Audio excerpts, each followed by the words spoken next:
जोरू का गुलाम। मायके पहुंची संगीता के साथ क्या हुआ? अरे संगीता दीदी यहाँ इस समय। राजू अचानक अपनी दीदी को देख हैरान रह गया। सप्ताह भर की छुट्टी लेकर आई हूँ, सोचा घर बाद में जाऊंगी, पहले तुमसे मिल लूं। संगीता ने गंभीर स्वर में कहा। तो राजू को लगा दीदी कुछ उखड़ी उखड़ी सी है। कोई बात नहीं दीदी, तुम कौन सा रोज यहाँ आती हो? जरा 5 मिनट बैठो, मैं आधे दिन की छुट्टी लेकर आता हूँ। आज तुम्हें बढ़िया चाइनीज भोजन कराऊंगा लॉन्च में। बड़े सोफों की तरफ संकेत कर राजू कार्यालय के अंदर चला गया। संगीता अपने ही विचारों में डूबी हुई थी। अचानक ही राजू ने उसकी तंद्रा भंग की। चले राजू, चुपचाप उठकर चल दी। उसकी यह चुप्पी राजू को बड़ी अजीब लग रही थी। यह तो उसके स्वभाव के जीजी विसा से भरपूर। राजू बात बात पर ठहाके लगाती, चुटकुले सुनाती और हर देखी सुनी घटना को नमक मिर्च लगाकर सुनाती। फिर ऐसा क्या हो गया था कि वह बिल्कुल गुमसुम हो गई थी। राजू, मैं यहाँ चाइनीज खाने नहीं आई, संगीता ने होले से कहा। वह तो मैं देख ही रहा हूँ, पर क्या बात है? सुनील से झगड़ा हुआ है क्या, या फिर और कोई गंभीर समस्या आ खड़ी हुई है? राजू की उत्सुकता बढ़ती जा रही थी। संगीता और झगड़ा? क्या सभी को अपने जैसा समझ रखा है? पता नहीं सुनील मेरा और अपनी माँ का कितना ख्याल रखता है। और माँ जी, उनके व्यवहार से तो मुझे कभी लगा ही नहीं कि मैं उनकी बेटी नहीं हूँ। संगीता बोली। सब जानता हूँ, सच पूछो तो तुम्हारी खुशहाल गृहस्थी देखकर कभी कभी बड़ी ईर्ष्या होती है। राजू उदास भाव से मुस्कुराया। राजू, जीवन को खुशियों भरा या दुख भरा बनाना अपने ही हाथ में है। सच पूछो तो मैं इसलिए यहाँ आई हूँ, कम से कम तुमसे व प्रेरणा से। मुझे ऐसी आशा न थी। आज सुबह माँ ने फोन किया था। फोन पर ही वे कितना रोई, कह रही थी कि तुम अब विवाह पूर्व वाले राजू नहीं रह गए हो। प्रेरणा तुम्हें उंगलियों पर नचाती है। अर्नव, सोनी और माँ की तो तुम्हें कोई चिंता ही नहीं है। संगीता ने शिकायत की। और क्या कह रही थी? राजू ने पूछा। क्या कहेगी बेचारी, इस आयु में पिताजी उन्हें छोड़ गए। 3 वर्षों से ही उनका क्या हाल हो गया है। अर्नव और सोनी का भार उनके कंधों पर है और तुम उनसे अलग रहने की बात सोच रहे हो। संगीता के स्वर में इतनी कड़वाहट थी कि राजू को लगा इस आरोप प्रत्यारोप लगाने वाली युवती को वह जानता तक नहीं। उसे उम्मीद थी कि घर का कोई और सदस्य समझे या न समझे, संगीता अवश्य समझेगी। पर यहाँ तो पासा ही उलट रहा पड़ रहा था। अब कहाँ खो गए? किसी बात का जवाब क्यों नहीं देते? संगीता झुलझा गई। तुमने मुझे जवाब देने योग्य रखा ही कहाँ है? मुझे मुंह खोलने से पहले ही तुमने तो एक तरफा फैसला भी सुना डाला कि सारा दोष मेरा व प्रेरणा का ही है। राजू तनिक नाराजगी से बोला। ठीक है, फिर कुछ बोलते क्यों नहीं? तुम्हारा पक्ष सुनने के लिए ही मैं यहाँ आई हूँ, वरना तुमसे घर पर भी मिल सकती थी। मैं कोई सफाई नहीं देना चाहता, न ही तुमसे बीच बचाव की आशा रखता हूँ। मैं केवल तुमसे तटस्थता की उम्मीद करता हूँ। मैं चाहूँगा कि तुम एक सप्ताह का अवकाश लेकर घर आकर मेरे साथ रहो। पता नहीं तुम मुझसे कैसी तटस्थता की आशा लगाए बैठे हो। माँ भाई बहन आंसू बहाए तो मैं तटस्थ रहूंगी। संगीता झुंझला गई। हमें अकेला छोड़ दो संगीता, हम अपनी समस्याएं खुद सुलझा सकते हैं। राजू ने अनुनय की। अब तुम्हारे लिए अपनी सगी बहन पराई हो गई। माँ ठीक कह रही थी कि तुम बहुत बदल गए हो। प्रेरणा सचमुच तुम्हें उंगलियों पर नचा रही है। संगीता दीदी, प्रेरणा को तुम्हारी सहेली है, तुम्ही ने उससे मेरे विवाह की वकालत की थी, पर आज तुम भी माँ के सुर में सुर मिला रही हो। यही रोना है। मैंने सोचा था वह माँ को खुश रखेगी, हमारा घर खुशियों से भर जाएगा, पर हुआ उसका उल्टा। मैं कोई सफाई नहीं दूंगा, केवल एक प्रार्थना करूंगा कि तुम कुछ दिन हमारे साथ रहो, तभी तुम्हें वस्तु स्थिति का पता चलेगा। ठीक है, यदि तुम जोर देते हो तो मैं सुनील से बात करूंगी। संगीता उठ खड़ी हुई। तो कब आ रही हो हमारे यहाँ रहने? राजू ने बिल देते हुए प्रश्न किया। तुम्हारे यहाँ? संगीता हंस दी। तो अब वह घर मेरा नहीं रहा क्या? मैं तुम्हें शब्दजाल में उलझा भी लूं तो क्या? सत्य यही है कि अब तुम्हारा घर तुम्हारा नहीं है। राजू भी हंस दिया। लगभग सप्ताह भर बाद संगीता को सूटकेस व बैग समेत आते देख छोटी बहन सोनी दूर से चिल्लाई, अरे दीदी, क्या जीजाजी से झगड़ा हो गया क्या? क्यों बिना झगड़ा किए मैं अपने घर नहीं आ सकती रहने क्या? ले चीनू को पकड़। उसने गोद में उठाए हुए अपने पुत्र की ओर संकेत किया। सोनी ने संगीता की गोद से चीनू को लिया और बाहर की ओर भागी। रुको सोनी, कहाँ जा रही हो? अभी आ जाएगी, अपनी सहेलियों से चीनू को मिलवाएगी। उसे छोटे बच्चों से कितना प्यार है, तू तो जानती ही है, माँ ने संगीता को गले लगाते हुए कहा। लेकिन माँ, अब सोनी इतनी छोटी भी नहीं है कि जो इस तरह व्यवहार करे। चल अंदर चल, इन छोटी छोटी बातों के लिए अपना खून मत जलाया कर। माना अभी सोनी में बचपना है, एक बार विवाह हो गया तो अपने आप जिम्मेदारी समझने लगेगी। माँ हाथ पकड़कर संगीता को अंदर लिवा ले गई। हाँ, विवाह की बात से याद आया, सोनी कब तक बच्ची बनी रहेगी? नौकरी क्यों नहीं ढूंढती? इस तरह विवाह में भी सहायता मिलेगी। संगीता बोली, बहन का विवाह करना भैया भाभी का कर्तव्य होता है, उन्हें क्यों नहीं समझाती? मेरी फूल सी बच्ची नौकरी करके अपने लिए दहेज जुटाएगी? माँ बिफर उठी। मेरा यह मतलब नहीं था, पर आजकल अधिकतर लड़कियां नौकरी करने लगी हैं। ससुराल वाले भी कमाऊ बधू चाहते हैं।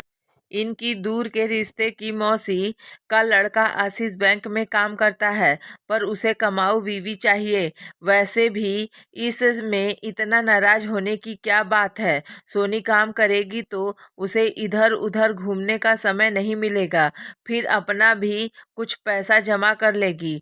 तुम्हें याद है ना माँ, पिताजी ने पढ़ाई समाप्त करते ही मुझे नौकरी करने की सलाह दी थी। वे हमेशा लड़कियों के स्वावलंबी होने पर जोर देते थे। संगीता बोली, अरे दीदी, कैसी बातें कर रही हो? जरा सी बच्ची के कंधों पर नौकरी का बोझ डालना चाहती हो? तभी राजू का स्वर सुन संगीता चौंक मुड़ी। प्रेरणा व राजू न जाने कितनी देर से पीछे खड़े थे। राजू के स्वर का व्यंग उससे छिपा न रह सका। बड़ी देर कर दी तुम दोनों ने, संगीता बोली। ये दोनों रोज ऐसे ही आते हैं, अंधेरा होने के बाद। क्या करें, 6 साढ़े 6 बस यहाँ तक पहुँचने में ही बच जाते हैं। फिर शिशु गृह से आरव को लेते हुए आते हैं तो और 10-15 मिनट लग जाते हैं। क्या आरव को शिशु गृह में छोड़कर जाती हो? घर में माँ व सोनी दोनों ही रहती हैं। क्या तुम्हें उन पर विश्वास नहीं है? जरा से बच्चे को परायों के भरोसे छोड़ जाती हो?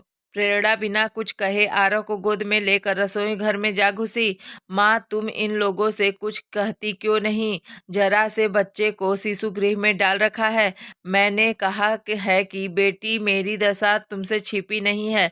हमेशा जोड़ों में दर्द, ऐसे में मुझसे आरव संभलता नहीं। सोनी को तो तू जानती ही है, घर में टिकती ही कब है, कभी इस सहेली के यहाँ तो कभी उस सहेली के यहाँ। संगीता कुछ क्षणों के लिए स्तंभ में बैठी रही, जैसे लगा उस के सामने माँ नहीं कोई और स्त्री बैठी है। उसकी माँ के हृदय में तो प्यार का अथाह समुद्र लहरता था, वह इतनी तंग दिल कैसे हो गई? तभी प्रेरणा चाय बन लाई। आरव भी अपना दूध का गिलास लेकर वहीं आ गया। अचानक ही संगीता को लगा कि उसे आए आधे घंटे से भी ऊपर हो गया है, पर किसी ने पानी को भी नहीं पूछा। शायद सब प्रेरणा की ही प्रतीक्षा कर रहे थे। सोनी तो चीनू को लेकर ऐसी अदृश्य हुई कि अभी तक घर नहीं लौटी थी। झटपट चाय पीकर प्रेरणा भी रसोई घर में जा जुटी थी। संगीता अपना कप रखने गई तो देखा सिंक बर्तनों से भरी पड़ी है और प्रेरणा जल्दी जल्दी बर्तन साफ करने में लगी है। यह क्या, आज काम वाली नहीं आई? अनायास ही संगीता के मुंह से निकला। आजकल बड़े शहरों में आसानी से काम वाली कहाँ मिलती हैं? ऊपर से माँ जी को किसी का काम पसंद नहीं आता। सुबह तो समय रहता ही नहीं, इसलिए सब कुछ शाम को ही निपटाना पड़ता है। अच्छा, यह बता कि आज क्या पकेगा? मैं भोजन का प्रबंध करती हूँ। संगीता ने कहा, फ्रिज में देख लो, सब्जियां रखी है, जो खाना है बना लेंगे। क्या कहूँ प्रेरणा, लगता है मेरे आने से तेरा काम और बढ़ गया। कैसी बातें कर रही है, राजू की बहन होने के साथ ही तू मेरी सबसे प्यारी सहेली भी है। यह कैसे भूल गई पगली, इतने दिनों बाद मुझे तेरी याद आई है तो मुझे बुरा लगेगा। अनजाने में ही प्रेरणा की आंखें छलछला आई।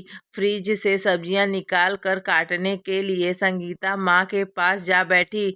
अरे यह क्या, 4 दिनों के लिए मेरी बेटी मायके आ गई, तुरंत ही सब्जियां पकड़ा दी माँ। का पारा 7वें आसमान पर पहुंच गया। ओह माँ, किसी ने पकड़ाई नहीं है, मैं खुद सब्जियां लेकर आई हूँ। खाली ही तो बैठी हूँ, बातें करते हुए काट जाएगी। संगीता ने बात पूरी नहीं की कि राजू ने आकर उसके हाथ से थाली ले ली और कुर्सी खींच कर वहीं बैठकर सब्जियां काटने लगा। यह बैठा है ना जोरू का गुलाम, यह सब्जी काट देगा, खाना बना लेगा, आरव को नहला धुला भी देगा, दिन रात पत्नी के चारों तरफ चक्कर लगाता रहेगा। माँ का व्यंग सुनकर राजू का चेहरा कस गया। वह कोई कड़वा उत्तर देता, इससे पहले ही संगीता बोल पड़ी, तो क्या हुआ, अपने घर का काम ही तो है, कर रहा है। उसने हंसकर वातावरण को हल्का बनाने का प्रयत्न किया। जो जिस काम का है उसी को शोभा देता है। राजू को तो मैंने उसके पैर दबाते देखा है। उस दिन बेचारी दर्द से तड़प रही थी, तेज बुखार था। राजू ने धीरे से कहा, फिर भी पति पत्नी का सेवा करे, तौबा तौबा। माँ ने कानों पर हाथ रखते हुए आंखें मूंद कर अपने भाव प्रकट किए। माँ, अब वह जमाना नहीं रहा। पति पत्नी एक ही गाड़ी के दो पहियों की तरह मिलजुल कर गृहस्थी चलाते हैं। सब जानती हूँ, हमने भी खूब गृहस्थी चलाई है। तुम 4 भाई बहनों को पाला है और मेरी सास तिनका उठाकर इधर से उधर नहीं रखती थी। इसमें बुराई क्या है? सुनील की माँ तो घर व हमारा खूब ख्याल रखती हैं। ठीक है, रखती होंगी, पर मुझे नहीं होता। पहले अपनी गृहस्थी में खटते रहे, अब बेटे की गृहस्थी में कोल्हू के बैल की तरह जूते रहे। हमें भी घूमने फिरने, सैर सपाटे के लिए कुछ समय चाहिए कि नहीं? पर नहीं, बहू रानी का दिमाग 7वें आसमान पर रहता है। नौकरी जो करती हैं रानी जी, माँ ने बुरा सा मुंह बनाते हुए कहा, यदि नौकरी करने वाली लड़की पसंद नहीं थी तो विवाह से पहले आपने पहली शर्त यही क्यों नहीं रखी थी? संगीता ने माँ को समझना चाहा। इसमें भी हमारा ही दोष है। अरे एक क्या तेरी भाभी ही नौकरी करती है? आजकल तो सभी लड़कियां नौकरी करती हैं, साथ ही घर भी संभालती हैं। माँ भला कब हार मानने वाली थी? संगीता चुप रह गई। उसे लगा माँ को कुछ भी समझाना असंभव। दूसरे दिन सुबह ही संगीता भी तैयार हो गई तो प्रेरणा आश्चर्य की सीमा न रही। यह क्या, आज ही जा रही हो? सोचती हूँ तुम लोगों के साथ ही निकल जाऊंगी, फिर कल से ऑफिस चली जाऊंगी। क्यों व्यर्थ में छुट्टियां बर्बाद करूं? सोनी के विवाह में तो छुट्टियां लेनी ही पड़ेगी। वह बोली, तुम कहो तो मैं 2 दिनों की छुट्टियां ले लूं। आई हो तो रुक जाओ। नहीं, अगली बार 3-4 दिनों की छुट्टियां होगी तभी आऊंगी। इस तरह तुम्हें भी छुट्टियां नहीं लेनी पड़ेगी। बेचारी एक दिन के लिए आई, लेकिन मेरी बेटी काम में ही जुटी रही। रुक कर भी क्या करें, जब यहाँ भी स्वयं ही पका कर खाना है। तो माँ संगीता को इतनी जल्दी जाते देख अपना ही रोना रो रही थी। अब जो होना है सो हो। मैं आई थी राजू और प्रेरणा को समझाने, पर किस मुंह से समझाऊं? प्रेम व सद्भाव की ताली क्या भला एक ही हाथ से बजती है? संगीता सोच रही थी। अच्छा दीदी, राजू ने बस से उतर कर पैर छुए। प्रेरणा पहले ही उतर गई थी। राजू, मुझे नहीं लगता कि तुम्हें उपदेश देने की मुझे कोई हक है।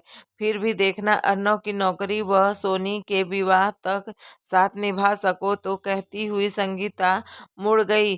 पर उसे लगा मन जैसे बहुत भारी हो आया है। कभी थोड़ा एकांत मिल जाए तो फूट फूट कर रो ले। दोस्तों, अगर ये मेरी कहानी आपको अच्छी